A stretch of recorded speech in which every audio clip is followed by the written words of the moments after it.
일생 동안 당신이 반드시 읽어야 할 100권의 책 일당백.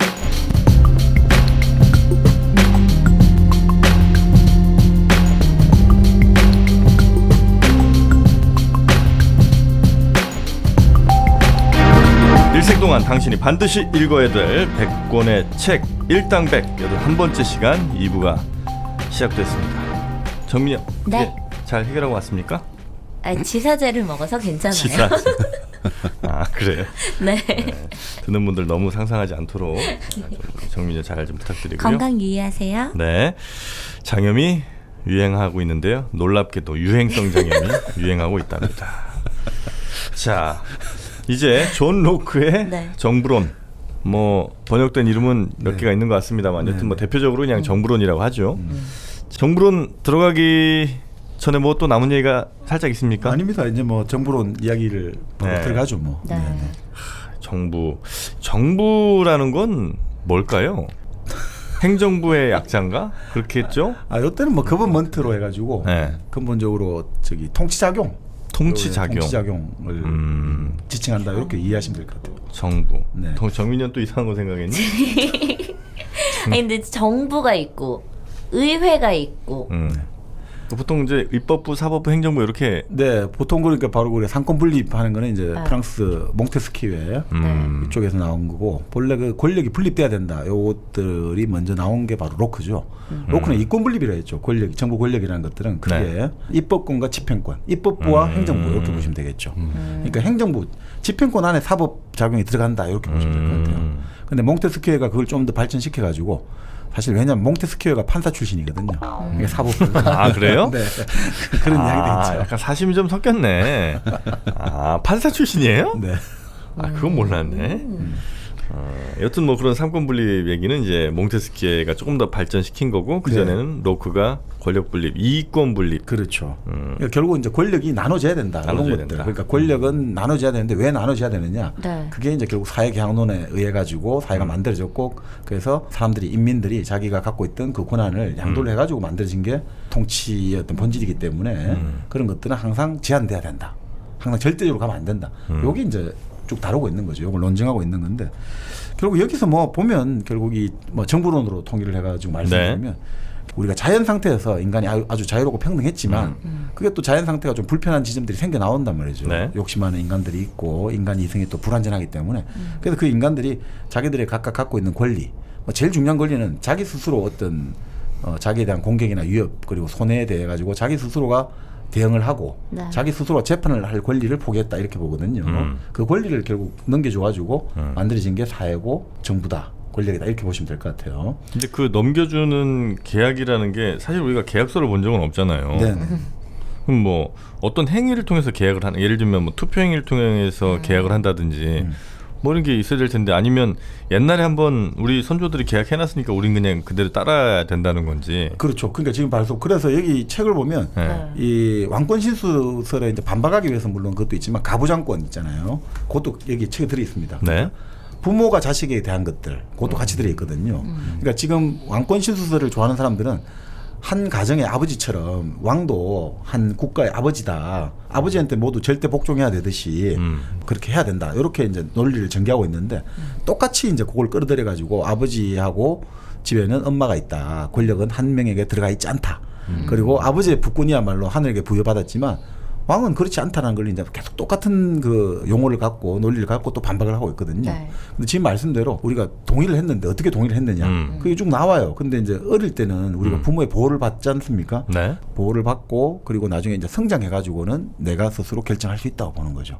그래서 내가 나중에 성장해갖고 내가 충분히 독립할 수 있게 되었을 때는 국가라든지 이런 것도 내가 스스로 선택할 수 있어야 된다라고 놓고 나오는 거죠. 아 국가를 선택할 수 있어야 네, 된다고? 정부를 선택할 수 있어야 된다. 내가 동의하지 않은 것에 대해서 나는 얼마든지 떠나갈 수 있다. 그래서 사실 그런 이제 엘버트 허시만이라고 그 예전에 한번 그 제가 패션 앤 인트레스트라고 그 열정과 이해관계라는 책을 가지고 뭐 서양사를 한번 쭉 봤다고 말씀드렸습니다만 그 엘버트 허시만의 사람이 떠날 것인가 남을 것인가 이런 책을 냈거든요. 네. 그러니까 기업이라든지 국가라든지 뭐 하다못해 깡패 조직, 마피아 조직이라든지 이 조직들이 뭔가 퇴락하고 뭔가 자기 하여튼 마음에 안 맞을 때 그때 사람들이 어떤 선택을 하는가. 엑싯 보이스 앤 로열티 이렇게 쓰거든요. 원제가 그래요. 엑시트 탈출한다. 아니면 보이스 항의를 한다. 네. 아니면 로열티 그럼에도 끊임없이 충성을 한다. 이런 식으로 인간 조직은 그런 어떤 걸 통해서 인간이 선택할 수 있고 또 그 네. 조합을 통해 가지고 조직이 다시 재생하기도 하고 도식은 완전히 망가지기도 하고 이런 걸 보여주는데 실제로 뭐 사람이 선택할 수 있다, 국가 선택할 수 있다라는 것들을 사실 원조가 되는 게 로크의 이 정부론에 다 나와 있는 거죠. 실제는. 야, 근데 나는 국가를 선택을 하려면 물론 이제 지금이야 조금 더 편해져서 뭐 비행기 타고도 갈 수도 있고 이민 신청도 하고 뭐 이럴 수 있지만 영국은 또 약간 우리랑 다른 게 있었을 수 있죠. 유럽은 뭐 다닥다닥 다 붙어 있으니까는 진짜 선택도 가능하겠네 여기는. 그리고 이제 아까 말씀드린 대로 영국이나 나라도 잘 보시면 연합이잖아요, 사실은. 네. 우리 스코틀랜드 네, 요즘에도 네. 국가 분리하겠다고 했지만 독립. 그러니까 잘 보면 한 나라라고 하는 게 좀 애매해요, 그죠? 우리처럼 아주 중앙 집권적인 네네. 그러니까 단일하다. 아니 단일하는 게 뭐 단일하죠 거기도. 근데 거기는 단일한 같아도 아주 다양성이 있는 거죠. 종교의 어떤 문제라든지 여러 가지 그런 게 있기 때문에 다양성 속에서 어떻게 하면 사회 질서를 만들어내느냐 그게 아주 뛰어나다는 거죠. 그러니까 영국 사람들이 그 흔히 예전에 이제 그런 우스갯소리가 있거든요. 모든 학문이 프랑스에 가면 철학이 되고 독일에 가면 역사학이 되는데 영국에 가면 모든 학문은 사회학이 되어버린다 이거죠. 그 사회학이 된다는 건 무슨 말이냐면 이 사회를 유지하는 기능의 학문이 된다는 거죠. 어떻게 하면 이 사회가 돌아가고 어디에 무슨 역할을 주고 어떻게 해서 이 사회가 착착착착 잡음 없이 잘 돌아가게 만드냐. 그 기술자들이 영국 사람들이라는 거죠. 근데 이 역사의 전통에 보면 그 이질적인 전통이나 이런 것들을 잘 녹여내가지고 한쪽 방향으로 모든 걸 끌고 가고 이런 게 아니라 끊임없이 이렇게 흔히 말하는 절충, 대화, 타협 이런 어떤 문화들이 상당히 많이 깔려 있다. 네, 볼 수 있는 네. 거죠. 사실 지금 우리가 보면 브렉시트 가지고 답답하다고 보잖아요. 저 바보들 아니냐. 빨리 결정을 하면 빨리. 근데 그것도 냉정하게 또 보면 역사적인 관점에 보면 충분히 그럴 수밖에 없다 이거죠. 영국 역사를 우리가 보는 관점에서 보면 저거는 국민투표 한 번 더 끝날 문제가 아니에요. 상당한 저는 여과 과정이 필요할 수밖에 없다. 물론 정치권의 어떤 리더십 부족도 비판받을 수 있습니다만 영국 역사를 만약에 우리가 보고 또 브렉시트의 어떤 지금 여러 가지 전개를 살펴보면 또 재미있게 볼 수가 있는 거죠. 그래도 시간이 필요할 수밖에 없다. 네. 그런 거죠. 자, 일단 오늘 이 정부를 얘기하기 위해서 사실 일부에 저희가 영국의 어떤 긴 역사를 좀 본 거예요. 왜냐하면 그런 역사를 이해하지 못하면 그렇죠. 정부론을 얘기하기가 쉽지가 않기 때문에. 네네. 그렇죠? 네. 네. 자 결국 결국 정부론 그 두 번째죠. 사실은 아까 말씀드린 대로 시민 정부의 시빌 거버먼트의 진정한 기원, 범위 그리고 목적에 관해서 이제 쭉 쓰고 있는데 결국 이렇게 보는 거예요. 그럼 정치 권력 우리가 흔히 말하는 시민 사회를 만들고 정치 사회를 만들고 이 정치 권력을 만든 목적이 뭐냐 이거죠. 딱 하나예요. 재산을 보존하기 위해서인 거예요. 아, 내 재산을 재산? 지키기 위해서 내 재산을 지키기 위해서요. 그리고 내 재산을 지키기 위해서 또 공공선을 실현하기 위해서. 근데 이 공공선을 실현한 것도 결국은 재산 지키는 것에 사실은 다 들어간다고 봐야죠. 야, 사유재산에 대한 개념이 굉장히 여기는 좀 강하군요. 네, 여기는 그러니까 특히나 로크 같은 경우는 본래 본인도 이제 젠트리 출신이고 그렇기 때문에 이제 아주 일종의 지주잖아요. 네. 그러니까 아주 밑에 소잡한다고 해야 되나요? 아주 지독하게 굴었다는 이야기도 나오는데 이 돈에 대한 집착이라는 게 어마어마해요. 왜냐하면 재산에 대한 집착이라는 게 네. 왜냐하면 그것이야말로 신의 뜻을 또 네 그리고 그것이야말로 국가가 왕이라도 이것은 침범할 수 없는 거다 이거지. 절대적인 영역이다 이거지. 이건 신이 우리에게 준 것을 우리가 받은 거기 때문에 이거는 왕도 세속 권력도 들어올 수 없는 거다 이거죠. 그래서 우리가 여기서 바로 이제 민법의 원칙, 근대 민법의 원칙이 있지 않습니까? 네. 소유권 절대의 원칙. 소유권은 누가 뭐래도 이거는 어떤 것도 정치 권력도 소유권을 빼앗아갈 수 없다. 이게 바로 로크에서 나오는 거죠 사실. 법학하셨지 않습니까? 민법. 제가요? 민법 들어가기 바로 전에 그만뒀습니다. 아 로스쿨에서 아니 뭐 이게 우리는 이게 고등학교 사회교과서에 나오는 이야기인데요. 네. 요즘은 그러니까 민법의 3대 원칙 하면 소유권 절대의 원칙, 재산은 절대 침탈 못한다는 거죠. 네. 두 번째가 사적 자치 원칙, 계약을 자유롭게 할 수 있어야 된다. 그래야지 이게 승립하잖아요. 노동자와 사용자 간의 노사가 그 가능한 거죠. 그리고 세 번째가 흔히 말하는 과실 책임 원칙, 내 잘못에 대해서만 책임을 진다 이거지. 그게 3대 원칙인데 네. 물론 그게 이제 현대는 좀 바뀌었죠. 소유권도 이제 공공복리에 적합해야 되는 거죠. 재산도 내 재산이라고 내 마음대로 하면 안 되고 공공복리에 적합해야 되고 또 사적 자치 원칙도 계약을 자유롭게 하지만 이게 정보가 비대칭적으로 가가지고 불공정하게 되면 안 되잖아요. 그러니까 계약도 이제 공정의 원칙이 들어가게 되고 또 과실 책임 원칙도 지금 무과실 책임의 원칙도 일부 있거든요. 회사라든지 이런 조직이 너무 방대하고 큰데 한 개인이 소비자가 피해를 입었어요. 이거 뭐 과실 책임을 그러면 내가 소송을 제기한 쪽에서 그 책임을 입증을 해야 할 의무가 있잖아요. 근데 그게 안 되잖아요, 사실은. 그 큰들 상대로 일반 아주 약한 개인 일개 시민이. 소민. 그럴 때 이제 근본적인 그거에 대해서 여러 가지는 좀 무과실도 책임을 지는 방향으로 지금 나오잖아요. 그러니까 그런 식의 그 민법 원칙이 바뀌는데 그게 사실 결국은 로크에서 바로 이 로크의 정부론에서 그 바로 가장 왜 뭐가 중요하냐, 재산이 왜 중요하냐. 물론 이때 재산은 생명, 자유, 자산 이것도 다 이제 포함된다고 보면 되겠습니다. 네. 그러니까 이 단순한 물질적인 제약뿐만 아니라 내 생명이라든지 내 자유라든지 이런 것도 다 포함하는 의미에서 이렇게 보시면 될 것 같습니다. 자, 그런 게 가장 그게 바로 목적이라는 거죠, 한마디로. 그걸 지켜주기 위해서 우리가 인간은 정치 권력과 사회를 만들었다 이거죠. 그리고 그게 그러면 그렇게 만든 근거가 아까 말씀드린 있어야 될 거 아닙니까? 그게 네. 바로 이제 자연법과 사회계약이에요. 자연법에 따라서 사회계약에 따라서 이렇게 만들어졌고 결국 그런 것들을 이제 이 사람이 그렇게 길지는 않습니다. 한 230페이지 정도. 네네. 이 책에서 이제 논증을 하고 있는 거죠. 자연법이라는 게 뭐예요? 그러니까 이게 자연법이라는 게 우리가 참 이게 근데 자연법의 반대 개념부터 한번 들어가 볼게요. 자연법의 반대가 뭡니까? 인공법? 그런 자연의 의미가 아닌가 이게? 실정법 맞습니다. 자연법의 반대는 실정법. 제가 실증법이라고 안 했는데요. 아니 인공적으로. 그러니까 왜 나를 일부러 이렇게 칭찬하시는 거야? 나 실증법이라고. 독려하기 위해서. 그러니까 경험이나 역사의 사실로 네. 만들어진 법이 실정법이죠. 아. 우리가 지금 말하는 성문법 이런 것들이 다 실정법이 될 수 있는 거죠. 네네네. 근데 자연법이라는 것은 뭐냐면 어떤 민족, 어떤 사회, 어떤 시대를 초월해 가지고 그냥 막 우리 자연이 존재하듯이 자연 법칙이 존재하잖아요. 뭐 높은 곳에 낮은 곳에 물이 흐른다 이런 것처럼 영구불변 보편타당한 하나의 법. 원칙 이 자연처럼 존재한다고 법. 그러니까 사람을 죽이면 안 된다든지. 그렇죠, 그렇죠. 남의 물건 훔치면 안 된다 그렇죠. 이런 선을 거. 행하고 악을 따라야 된다 이런 거. 이게 바로 이제 이 그게 원리를 자연법이라고 보는 거죠. 그 자연법에 입각해서. 그렇죠. 그러니까 이 자연법에 입각해가지고 이제 이 사회계약론을 이 양반이 이제 쭉 설명을 하고 있는 거죠. 그러니까 왜 그러면 우리 사회가 그 만들어진 근거가 뭐냐? 아까 목적은 그거라고 했지 않습니까? 네. 재산을 보존하기 위해서. 이게 제일 중요한 거예요. 재산 보존. 그리고 두 번째는 그 근거가 있어야 될 거 아니에요. 그 근거는 바로 왕권 신수설이 아니라 왕이 뭐 신에 받아가지고 사회를 만들어갖고 너희들에게 재산을 보존해주게 이게 아니고 이 사회를 구성하는 개별 개개인이 서로 계약을 해가지고 결국 만들었다. 이걸 이제 보여주는 거죠. 사회계약론이 만들어지는 이제 원리가 자연법에 입각해갖고 만들어지거든요. 요게 결국은 가장 여기서 핵심이 됩니다. 네. 자연법에 입각해서 사회계약론을 만들었다. 본래 사회계약이라는 거는 본래 이렇게 보면 되는 거죠. 물론 홉스하고 로크나 루스가 조금씩 달라요. 홉스는 아까 말씀드린 대로 자연 상태라는 것을 투쟁 상태로 보고 네네. 인간의 이기심이 서로 완전히 부딪히는 분쟁 상태로 보잖아요. 그렇기 때문에 이 사람은 그 분쟁을 해결하려면 서로 공동의 공포를 갖고 있어야 된다 이거죠. 홉스는. 그러니까 이것보다 더 센 뭐가 있어야지 사람들이 아유 저거 나면 안 되겠다 해서 이제 자기 권리를 양도한다 이거죠. 네. 그렇게 해서 분쟁을 해결한다. 이게 홉스의 방식이고 로크는 어떻게 보냐면 그렇게 안 보는 거죠. 로크는 개인은 자연 상태에서 아주 자유롭고 평등하고 그렇게 살아간다는 거예요. 인간은 자연법이라는 것은 한마디로 말하면 인간의 이성이라고 볼 수 있는 거죠. 네네. 우리는 이성을 가지고 있잖아요. 이게 바로 플라톤에게 연결되는 수도 있죠, 사실은. 네. 어떻게 보면 그 플라톤의 아이디어가 다 긍정적인 부정적인 작용할 수 있다고 볼 수 있는 거죠. 네.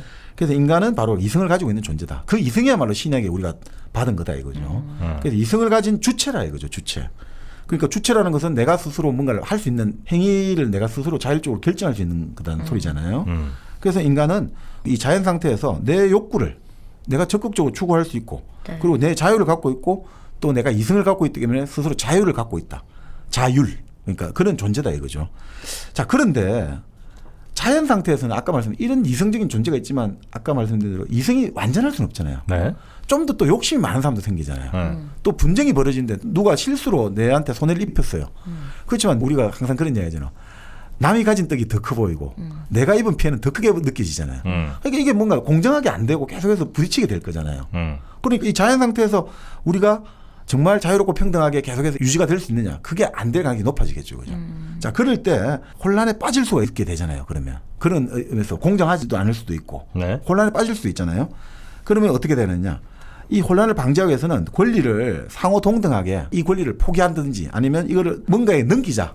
이런 식의 뭔가 계약을 해가지고 뭔가 공정한 뭔가에 우리 스스로 이 자연 상태에서 발생할 수 있는 또 갈등이라든지 네. 분쟁을 우리가 스스로 직접 재판관이 되지 말고 다른 제3자로 넘기자. 객관적으로 볼 수 있는 사람에게. 그렇죠. 그러니까 이거는 누군가가 딱 나서가지고 야 지금부터 이 구역의 대장은 나야. 이제부터 내가 다 모든 걸 심판 내려주겠어.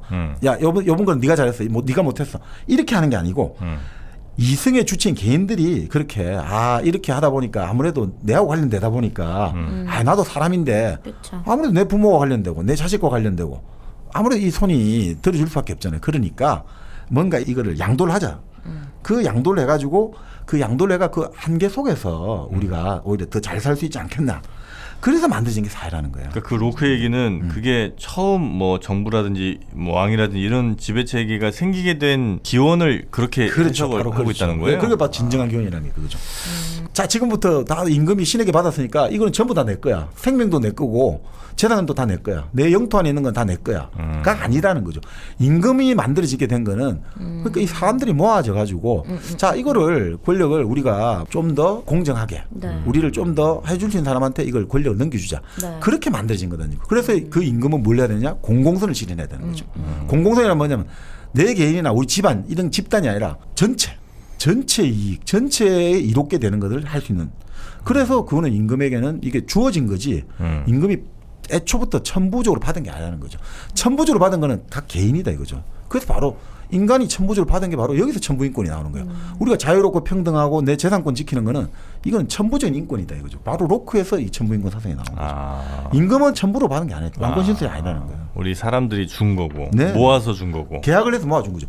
계약을 모아서 했으니 어떻습니까? 계약은 절대적입니까? 절대가 아닙니까? 절대적 아니죠. 언제든지 해지할 수 있잖아요. 네. 네가 계약 조건대로 이행을 안 하면 어찌 됩니까? 우리 항상 계약서 쓸 때 해지하면 되지. 그렇죠. 계약 내용에 따라서 그거 되면 이 계약은 해지가 되고 해지할 수 있으며 이걸로 발생하는 분쟁은 어쩌고 저쩌고 법원에 무슨 뭐 주소지를 관할로 하는 법원에 할 수 있다. 바로 여기서 나오는 거죠. 계약이다 이거죠. 계약이. 네.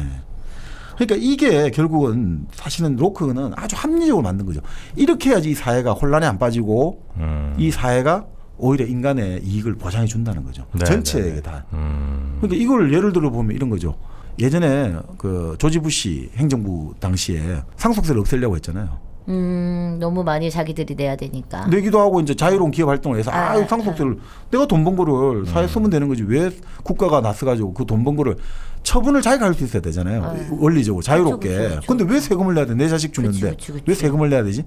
그런 논리에 따라서 또 이제 그런 것들이 세금으로 걷어가지고 재분배하는 것보다 오히려 기업가들이 그 아니면 상속받은 사람이 돈을 자유롭게 쓰는 게 더 경제에 도움이 된다. 네. 상속세 없애자라고 논리했잖아요. 근데 그때 바로 워렌 버핏이나 빌 게이츠 부친은 뭘 했습니까? 반대를 더 했잖아요. 올려야 된다고 그래서. 더 오히려 상속세를 물려야 된다고. 빌 게이츠 부친이 있었어요? 네. 아니 살아계신. 빌 게이츠 말고? 네네. 빌 게이츠 아버지도 돈이 많은 모양이죠? 아니 근데 이제 뭐 떠나가지고 상징적인 게 있으니까. 또 빌 게이츠도 지금 부인 머린다고 재단을 만들었잖아요. 네네네네. 그러니까 그런 식으로 하는 게 왜? 그러니까 미국의 부자들은 카네기도 그렇고 어마어마한 재산을 학교라든지 병원 짓는데 기부를 많이 했잖아요. 네. 미국 근데 상속세 없지 않아요? 있죠. 있어요? 네네. 상속세가 있죠. 네, 알겠어요. 캐나다가 상속세가 없대요. 왜 갑자기? 아니요. 제 주변에 제 친구 한 명이 미국인이랑 결혼한 애가 있거든요. 근데 내가 걔한테 듣기로는 상속세가 없다고 들었는데. 뭐 재산이 많지 않으면 거의 안 낼 수는 있어요. 왜냐면 그래. 이제 뭐 공제되는 액이 뭐 있을 테니까 몇 억까지는 뭐 안 내겠지. 아무튼 네. 네. 그래서 이건 편집해야 돼. 아니. 그래서 결국 그 이제 반대했던 이유가 간단한 거죠. 바로 지금 네. 로크식의 이 전제예요. 내 이익을 지키기 위해서라도 한계를 줘야 된다 이거죠.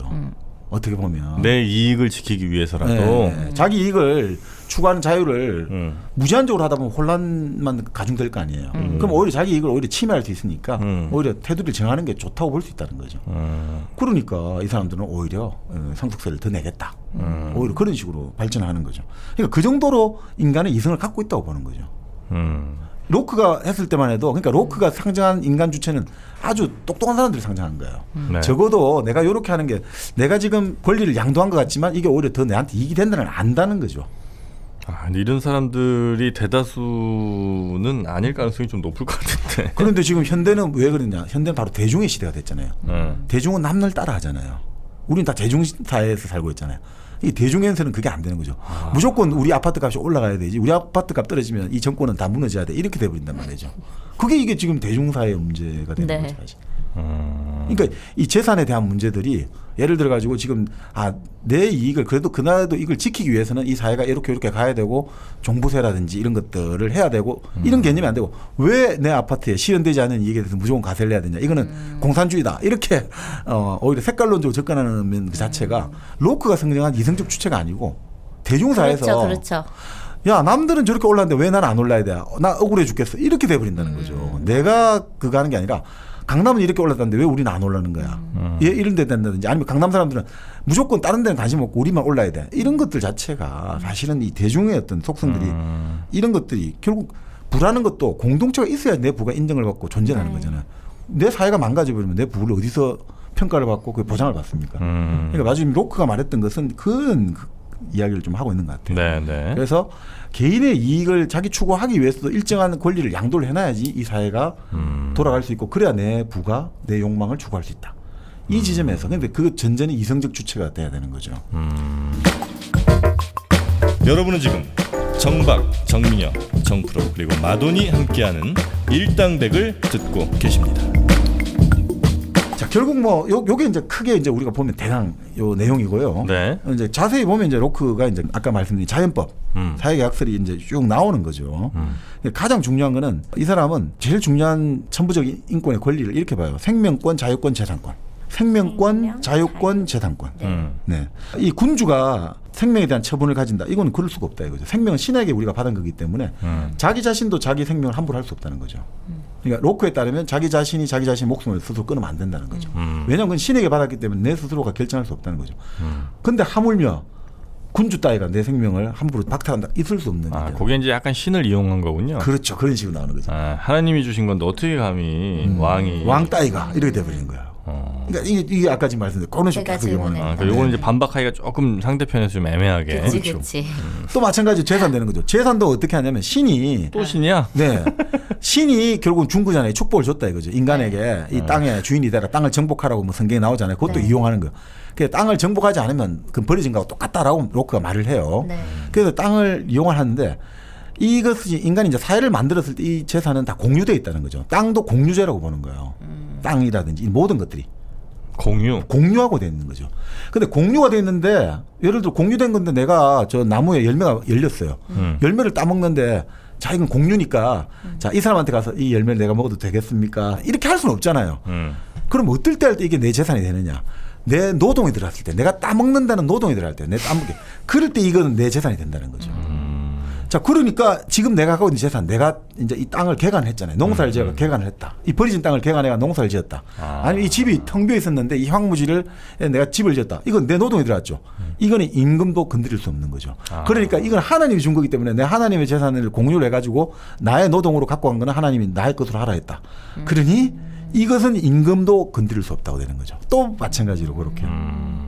그러니까 뭐 땅이라든지 열매라든지 물이라든지 이런 자연적으로 이루어진 이 자원들을 내 노동력을 통해서 뭔가 만들어냈다면 네. 그거는 왕이라도 건드릴 수 없다. 그러니까 어떻게 보면 이게 바로 노동가치설 우리가 마르크스한테 다 연결되는 노동가치설 노동만이 가치를 창출한다. 로크에서 사실은 연원하고 있는 거죠. 인간의 손이 들어갈 때만이 가치가 생긴다는 거죠. 의미가 생기고 그렇게 할 때만 인간의 손이 들어가야지만 너의 재산이 된다는 거죠. 그 아무도 건드릴 수 없다. 이거는 어떤 군주가 와도 어떤 절대 권력자 와도 네 재산을 건드릴 수 없다. 자, 이 자유재산의 절대성을 일본의 학자가 이제 그 메이지 헌법 이후에 설명하면서 이렇게 설명하는 거죠. 네? 일본에서는 뭐 일본식으로 말하면 천황이잖아요. 일본식으로 말하면 이렇게 말하는 거죠. 이거는 천황폐하가 오시더라도 이 사유재산은 손을 댈 수 없는 것입니다. 천황폐하가 오시더라도 이 사유재산은 절대 함부로 할 수 없습니다. 일본에서도 그런 얘기가 있었어요? 네. 일본에서 학자들이 설명하면서 그 정도로 이 사유재산 절대라는 것은 자본주의와 이 체제를 지키는 최고의 보루라는 거죠. 사유재산의 절대 원칙은 공산주의와 자본주의를 나누는 가장 큰 기준이거든요. 사유재산이 있느냐 없느냐. 그러니까 이게 사유재산의 중요성을 강조하는 게 내가 다른 사람들한테서 내 재산을 정말 악착같이 모으겠다 이런 정신에 시작한 게 아니라 역사적 배경은 왕에게서 그러니까 요거를 우리가 그러니까 이거를 절대적으로 로크가 그랬으니까 절대다 이게 아니고 로크는 왜 지금 절대적으로 이 말을 했을까? 잘 짚어주셨습니다. 네. 바로 로크는 역사적 배경에서 그 절대 왕정에서 지금 우리가 일반 어떤 귀족이라든지 젠틀이 돈 많은 자산가들이 지켜내는데 자기들 권리를 네. 거기 위해서 바로 이 사유재산은 절대적이다라는 것들을 항상 그 역사적 맥락을 우리가 봐야 돼요. 욕심쟁이라 그런 게 아니네요. 뭐 근데 그게 결국은 우리가 지금 결국 역사에서는 또 어떻게 나타나느냐.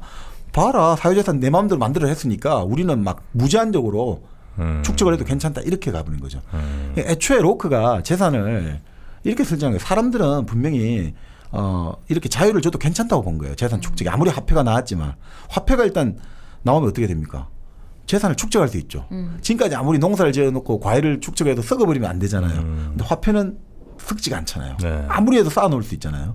그러니까 로크는 이렇게 봤어요. 애초에 막 자기가 재산을 많이 가지고 하는 이유가 재산은 쓰지 않으면 버려지는 게 문제다 이거지. 버려지는 재산은 재산도 아니다. 그래서 이 사람이 이렇게 봤단 말이죠.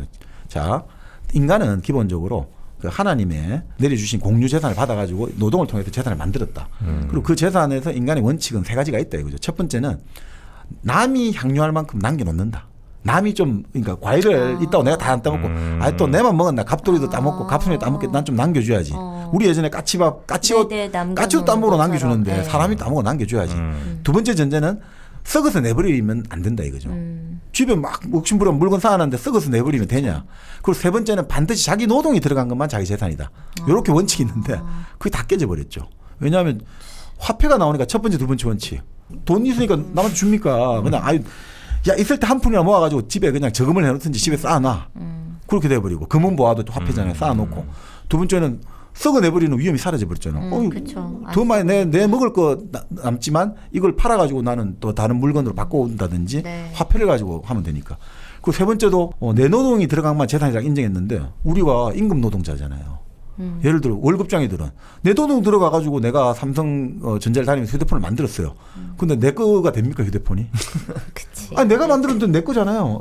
그렇고씩 따르면 그게 아니잖아요. 나는 그 시간을 제공했기 때문에 임금 노동 받기 때문에 그 로크의 원칙이 다 깨져버린 거야. 그렇기 때문에 이거는 지금 또 다르게 해석을 해야 되는데 우리는 자꾸 그거를 이상한 사람들이 로크가 말했기 때문에 이게 사육재산권은 절대라가 절대 안 된다. 그건 말이 안 되는 거죠. 로크의 전제가 다 들어있는 거거든요. 그리고 아까 말했던 역사적 배경이 들어있는데 그 전제와 역사적 배경이 지금은 시대에 맞게 또 해석을 해야 된답니다. 네. 아담 스미스 그 자유시장론도 그런 배경이 있었다고 그러니까 바로 여기서 나온 거죠. 아담 스미스가 이 사람 좀 뒤인가요? 뒤죠. 그러니까 바로 이 자유주의의 경제적 표현이 아담 스미스의 국본으로 이어지고 아담 스미스가 말한 그 자유방임의 어떤 경제학이 네. 결국은 정책 표현이 바로 로크의 자유주의죠. 로크가 대단하네. 네, 그러니까 뭐 이런 근본적인 지금 현대 사회를 만든 틀을 정초한 사람이란 거죠. 아, 로크가? 지금 우리 현대 사회가 만들어진 게 이 로크에 만들어진 거예요. 네네네. 사유권의 절대라든지 자유주의 원칙이라든지 평등이라든지 이게 바로 여기서 다 나온 거죠 지금. 로크 쪽 한번 관심 제가 가져보겠습니다. 로크가 대단하신 분 같아요. 그러니까 결국 지금 아까 말씀드린 것처럼 네. 바로 기독교와 성서의 권위를 이용해 가지고 오히려 그거를 혁신적으로 전혀 새롭게 해석해 가지고 봐라 우리가 다 체결한 사회계약을 통해 가지고 왕의 어떤 권위도 나오는 거지 우리가 안 하면 당신은 아무것도 아니야 라고 이걸 딱 내려준 거죠. 그렇게 해야지 사람들이 설득이 될 거다라고 한 거죠. 네. 네네. 야, 이 사람이 좀 저평가되어 있는 것 같아요. 아닙니다. 아주 고평가되어 있습니다. 너무 고평가되어 있습니다. 아, 고평가되어 있어요? 네. 아, 제가 너무 좀 몰라봤나 이분은? 아니 그러니까 우리가 사실은 우리가 이런 게 공기 같은 거를 우리가 중요성을 잘 모르잖아요. 네. 그 공기 같은 경우죠. 공기 같은 사상이 너무 당연하게 그러니까. 너무 당연하게 생각하고 생각하니까. 있으니까. 그러니까 좀 저평가된 거 아니냐는 거죠. 그렇죠. 공기가 없어지면 우리가 금방 숨을 못 쉬듯이 그 정도로 대단한 역할을 한 거죠. 자, 그 아까 뭐 조금 이제 걸어서 네. 이제 그 이야기는 이제 그렇게 왜 기독교를 이용했는가 그 이야기는 드렸고 네. 자연법을 조금 말씀 더 드리면 네. 이제 자연 상태라는 것들 좀 이야기를 더 드렸는데 어쨌든 가장 중요한 게 자연 상태에서 인간이 내가 스스로 자유롭게 행동하고 원하는 걸 얻을 수 있잖아요. 그런데 이제 예를 들어 서로 그러니까 자유로운 인간들끼리 부딪힐 수가 있잖아요. 자, 그럴 때 부딪힐 때 우리는 스스로가 스스로를 심판할 수 있어야 되거든요. 네. 내가 잘한 것도 내가 손해 보는 것도 내가 스스로 안 되지, 안 심판해야 되지. 되는데 안 돼, 이게 잘 안 되잖아요, 네. 그죠? 그렇게 해야 자연 상태가 유지되는데 이게 잘 안 된단 말이죠. 네. 타인이 나를 침해할 수 있고 네. 나도 또 타인을 나도 모르게 침해할 수 있잖아요.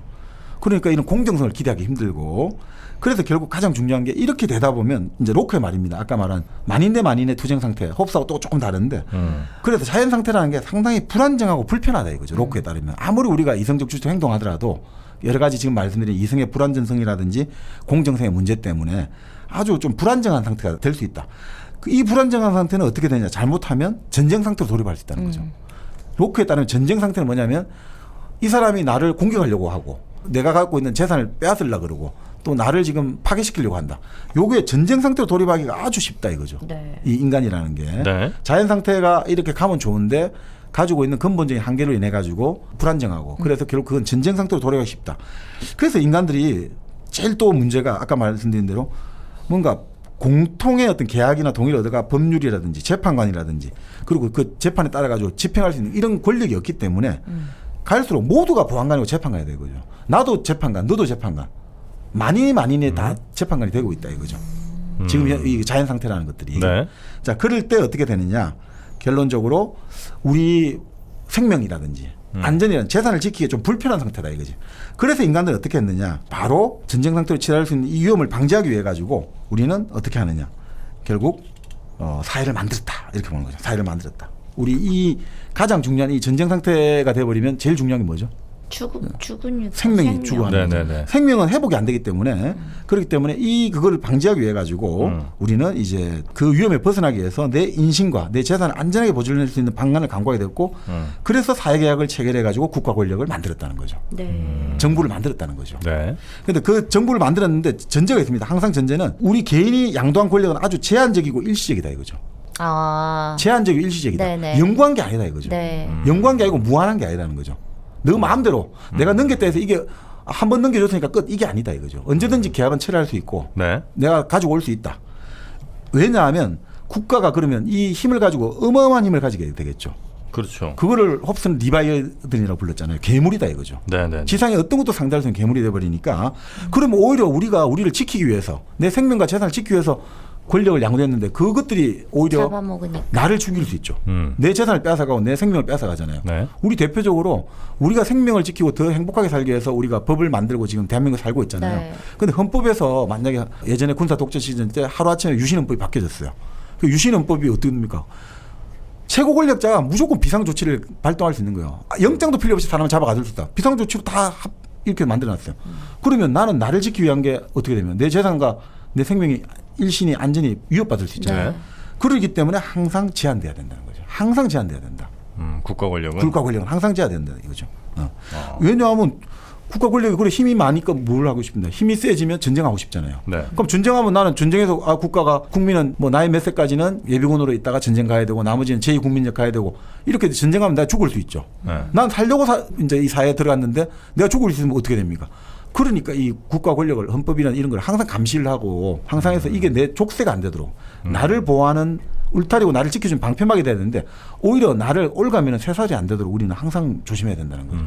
바로 그게 이제 절대적으로 이제 가면 안 된다. 제한적이고 일시적이다. 이렇게 해야 되는 그 거죠. 제한적이라는 건 뭐 충분히 이해가 된 것 같고요. 그다음에 일시적이라는 게 혹시 선거 이런 걸 얘기한 거예요? 맞습니다. 네. 네. 아, 그래서 한번- 선거를 해야 되는 거죠. 일시적이라는 네. 게 세습되어 간다든지 하는 것들이 위험할 수 있는 거죠. 왜냐하면 엘리자베스 1세가 아주 잘 다스렸어요. 네. 정말 잘 다스리고 정말 현명하게 다스리고 아주 검소했어요. 그 사실은 더 나라 제일 잘 될 수도 있죠. 그렇지만 로크에 따르면 왜 일시적이 돼야 되느냐. 계속해서 현명한 군주가 나온다는 보장이 없잖아요. 이거죠. 그렇지. 로마를 봐라 이거죠. 로마 때 우리 로마의 오연제 시대라고 하지 않습니까? 아주 현명한 다스린 임금이 다스렸어요. 근데 그 오연제 시대의 그 오연제들은 말입니다. 자기 아들한테 왕위를 잘 안 물려줬거든요. 현명한 사람들 중국식으로 하면 요 임금이 순임금을 천하의 현명한 인재를 딱 해가지고 이 사람한테 야 네가 왕해라 하듯이 인재에게 물려주듯이 선양을 한다고 하죠. 세습을 상속을 하고 이런 게 아니라 선양을 하는데 바로 그렇게 했는데 가장 마지막 황제 명상록서 마르쿠스 아우렐리우스 그 황제가 결국은 아들이 코드모스입니까? 우리 영화 글래디에이터에 나오잖아요. 네. 네. 글래디에이터의 그 주인공. 아. 바로 그렇게 바보가 돼버렸단 말이죠. 그렇게 해갖고 로마가 세력하는 또 원인이 됐다. 그렇기 때문에 그걸 방지하기 위해서는 반드시 일시적이 돼야 된다는 거죠. 일시적이 돼야 된다. 이때도 근데 뭐 투표에 대한 개념 같은 게 있었어요? 다수결이라는 개념이 여기서 나오죠. 로크에서. 다수결. 다수결. 아. 그러니까 결국은 이제 공화라는 것들 우리 공화국이다 하고 군주정하고 다르지는 군주라는 건 세습되는 게 원칙이잖아요. 하나가 권력가지고 네. 공화라는 것은 복수라는 거죠. 한 명이 권력 가진 거죠. 모든 권력은 국민에게 있고 국민에 나온다. 복수죠, 복수. 그리고 그것은 국민의 대표자는 선거를 통하잖아요. 다수결. 네. 다수의 어떤 의지, 결정. 바로 그것도 로크에서 나옵니다. 아 그래요? 네, 네. 그러니까 국가 권력이 사회계약은 뭐 또 요약하면 이런 거죠. 결국 인간은 자기 재산을 지키기 위해서 계약을 맺었고, 네. 근데 국가 권력에게 그렇게 이게 넘겨줬지만 아주 제한적으로 넘겨줬고, 네. 그래서 국가는 결국 그 권력 가지고 입법권과 행정권을 만들었다 이거죠. 입법이란 것은 법을 만드는 거죠. 핵심은 법이란 말이죠. 우리가 그렇잖아요. 모든 것은 법으로 시작돼서 법으로 끝나요. 네. 우리가 평화로운 정책을 만들자. 우리가 국가 경제 정책을 만들자. 예산도 법률로 처리되는 거죠. 항상 예산안은 법률안으로 같이 처리되거든요. 네. 그러니까 모든 게 법이에요. 모든 국가 정책은 법으로 나타날 수밖에 없어요. 그렇기 때문에 입법권이 가장 중요한 거예요. 우리 인신과 생명을 지키고 보존하려면 법이 제일 중요하죠. 그러니까 법이는 세금도 법으로 다 만들죠. 조세법정주의. 그죠? 우리가 잘못을 했다. 재형법정주의. 죄도 법으로 다 정해줘야 돼요. 내 임의로 자유로 저놈은 나한테 인사도 안 하고 나쁜 짓 했으니까 저는 징역 10년, 징역 100년 이런 게 아니에요. 법으로 딱 정해져야 돼요. 무슨 죄가 없으면 법으로 줄 수 없잖아요. 죄가 정해져야 돼요. 괘씸죄는 없단 말이에요. 네. 네. 그런 식으로 결국 입법권 행정권을 국가가 가지는데 문제는 그거는 아까 말한 공공선을 위해서 입법권 행정권이 작용해야 되고 만약 그게 사익을 위해서 한다. 그리고 그것들이 어떤 특정 집단이라든지 특정 어떤 인의 사익을 위해서 이 국가 권력을 행사한다. 내 돈 좀 벌려고. 내 돈 좀 벌기 위해서 국가 권력을 이용하고 법을 만들고 정책을 쓰고 예산을 쓴다. 그죠? 많은데 그런 사람. 네. 그러니까 그런 사람들에 대해서 우리는 어떻게 해야 된다? 저항권을 발동해야 된다는 거죠. 때려 엎어야 된다는 거예요. 저항권을 발동. 저항으로 안 될 것 같아요. 로크가 말한 저항권은 무력의 발동까지 가능하게 만든 겁니다. 내를 지켜야 돼 무력. 그래서 바로 미국에서 총기 자유의 소유가 바로 또 로크에 나오는 겁니다. 나를 지켜야 될 때는 나를 무장권까지 허용돼야 된다고 보거든요. 로크가 그런 얘기를 했어요? 그때는 영국이 또 내전 상태잖아요. 왕당파와 신교도와 싸움이 벌어지고 있기 때문에 네. 자유권이 필요한 거거든요. 근데 이 사람의 이런 이론들이 어쨌든 지금 지배하고 있는 왕이나 이런 사람들한테는 되게 안 좋은 거잖아요. 그렇죠. 안 죽였어요, 이 사람? 그러니까 그때 이제 흔히 말해서 이분은 청교대혁명은 자기가 어린 시절에 겪었으니까 그 나이가 자라가지고 바로 그 왕정복고가 됐지만 의회하고 군주 힘이 서로 계속 이제 서로 견제를 하고 서로 흔히 말하는 비등비등한 상태란 말이죠. 그때 그러니까 이 사람이 아까 말했던 자기의 어떤 후원자인 백작이 네. 휘거당을 만든 사람이 그 당시 왕을 다시 쫓아내려고 했는데 실패해가지고 네덜란드로 망명하게 된 거죠. 그래서 망명할 수밖에 없죠. 있으면 큰일 나죠. 그래서 망명하게 된 거죠. 정치적인 투쟁의 한 회오리 속에 한 들어가 있었던 거죠. 위험한 글이긴 했네요, 당연히. 그러니까 이 글을 로크가 생전에 자기 이름을 잘 안 냈어요. 익명으로 출판을 많이 했어요. 그렇겠지. 그리고 특히 아까 말씀드린 이 핵심적인 이부는 네. 결국은 명예혁명이 성공한 이후에 이제 발표됐죠. 그러니까 사실은 지금 나중에 보면 결국은 로크의 말들대로 다 한 거죠. 로크의 말이 전부 다 정책이 되고 제도가 된 거죠. 네. 결국 아까 말씀드린 대로 결국 통치자가 공익을 추구하지 않으면 네. 결국 그 계약은 취소돼야 되고 우리는 새로운 그 계약을 취소하고 새로운 위탁자를 찾아야 된다. 그래서 우리는 저항권을 보유하고 그 잘못된 권력을 타도해야 된다는 거죠. 이거는 동양으로 치면 맹자가 방벌론을 제시했거든요. 맹자가 그 옛날에 포악한 군주는 역성혁명 우리가 바꿔버려야 된다 이거죠. 맹자는 더 옛날이었죠, 그죠? 그래서 옛날 이런 이야기도 있어요. 이때만 해도 로크는 17세기 중엽부터 18세기 초반까지 활동을 했잖아요. 그러니까 이때 명나라 예수에 많이 왔잖아요. 명나라 청나라 때. 네. 그러니까 이 동양세상을 책들 맹자 역성혁명과 여러 가지 이 책들이 이게 이미 유럽에도 갔다 이거죠. 그래서 로크가 이걸 접했을 가능성도 있다. 있다고 볼 수 있는 거죠. 주역만 해도 그 중국 사람들이 한 얘기 아닙니까 혹시? 아닙니다. 그냥 그 과학 사는 사람도 이야기해요. 그래요? 뭐 예를 들어 가지고 우리 미분 적분을 했던 라이프니츠 같은 경우도 네. 주역 역정 있죠. 더 보고 체인지 이거 보면서 음량해가지고 바로 컴퓨터 이진법 아주 아이디어를 얻었다는 식으로 이야기 나오는 거죠. 그래요? 그러니까 사실은 이런 정치적인 것도 충분히 그 이야기가 갔을 가능성이 있다. 그리고 말 그대로 해겔 같은 경우도 동양의 철인왕 인정했단 말이에요. 동양에서 덕이 있는 군주. 이가 흔히 말하는 그리스식이 말하는 철인왕의 가장 자질에 가까운 사람도 있다. 이렇게 나와요 나중에 그런 이야기. 그럼 저희도 이런 거 하나 약속하죠. 왕이 제대로 못하면 우리가 역성혁명을 할 수 있듯이 끌어내릴 수 있듯이 만약에 1kg 커피가 지금과 같은 퀄리티의 맛을 유지하지 못하면 우리도 광고 끊겠습니다. 광고에서 내립니까? 내리지 맛없으면 내립니다. 우리는 지금의 퀄리티, 지금의 맛, 지금의 그 공정무역 네. 이런 룰들을 잘 지키지 않으면 광고 내리겠습니다. 근데 그 정도로 자신이 있다라는 거고. 그렇죠. 네. 바로 역성혁명입니다, 여러분. 혹시 맛이 변했다 느끼시면 저희한테 바로 알려주세요. 역성혁명입니다. 우리 10kg 커피라도 만들 테니까. 네, 하여튼 그 맛을 계속 지키기 위해서 우리 1kg 커피 모든 전 직원들이 굉장히 열심히 노력하고 있는 거 아시죠? 네. 또 한번 주문해 보셨으면 다들 아실 겁니다. 얼마나 또 소중하게 포장해서 여러분께 배달해 드리는지 아실 테니까 조금 더 드시면 좋을 것 같아요. 2잔 드시던 거 3잔 드시고 선물하기도 좋고. 선물하기 너무 네. 좋고요. 예, 그래서 편하게 집에서 즐기실 수 있는 드립백 네. 그리고 아이스 커피로 너무 좋은 콜드브루 그리고 원두 네. 내려먹기 좋은 원두까지 다양한 맛이 준비되어 있는 1kg 커피 저희 공지사항에 있는 링크를 따라가시거나 아니면 포털 사이트에서 1kg 커피 검색하시면 좋겠습니다. 자, 그렇게 결국 저항권을 발동할 수 있다. 네. 이렇게 적극적으로 봤고요. 그렇기 때문에 나중에 결국 프랑스 혁명이라든지 미국의 독립전쟁의 이론적인 그 근거가 되어버린 거죠. 당연하다. 이것도 일종의 천부인권인 거죠. 내 생명과 재산을 지켜서 저항하는 것은 당연하다. 왜냐하면 이것은 신이 내려준 거기 때문에. 내 생명과 재산을 신이 준 거기 때문에 일개 군주가 어떻게 할 수가 없다는 거죠. 로크의 사회 경론을 보면 결국 내 재산을 지키는 것, 네. 생명과 자유와 자산, 이 재산을 지키는 게 가장 핵심인데 자연 상태하고 시민 사회가 결국 달라진 건 뭐냐면 자연 상태는 아까 말씀드린 대로 그 분쟁이 발생하고 여러 가지 위험이 높아지고 불안정성이 지속될 수 있고 네. 그리고 결국 그 문제가 생겼을 때 그 자력 구제로 일종의 해결해야 되잖아요. 자기가 재판관이 돼야 되니까 여러 가지 문제가 생기는데 네. 시민 사회는 결국 계약을 통해 가지고 결국 만들어진 게 뭐냐? 통치자라고 하지만 결국 법이라는 거죠. 법. 이 법이라는 제도를 가지고 해결한다는 거죠. 이게 가장 중요한 어떤 또 이데올로기 아닌가. 그래서 결국 여기서 법치주의가 나온 거죠. 인간이 다스리는 거 말고 법이다. 그리고 최고 권력자도 법 앞에서 지배를 받아야 된다는 거죠. 그러니까 그게 가장 중요한 핵심입니다. 통치자는 예외적인 특권적인 존재가 아니라는 거예요. 법 앞에서는 만인이 평등하다. 왕조차도 법 앞에 복속해야 된다. 그 얘기도 로크가 한 거예요? 로크에서 나온 거죠. 바로 그 로크가 말했던 법에 따라야 된다는 게 다 바로 그게 나왔어 이 사람한테서 진짜. 그렇죠. 그러니까 국가나 정부, 정치 권력이 정당하려면 어떻게 되느냐. 아까 말한 네. 인민이 동의를 해야 되고 두 번째는 공공선을 추구해야 되는 거죠. 아까 말한 공공선, 공공이. 근데 이거는 서양사에서 어떻게 보면 뭐 동양사도 마찬가지고 하지만 서양사에서 공공선이라는 것들은 우리가 마키아벨리도 예전에 했을 때 마키아벨리가 강조했던 게 덕이잖아요. 비르투, 네. 비르투스 이렇게 하는 덕이 공공선이라고 생각하시면 뭐 크게 무리가 없을 것 같아요. 로마에서 가장 강조된 게 덕이거든요. 공공선. 뭐냐면 로마에서 예전에 한번 이야기 드렸습니다. 브루투스가 그 시저를 죽인 브루투스 말고 또 브루투스가 있거든요.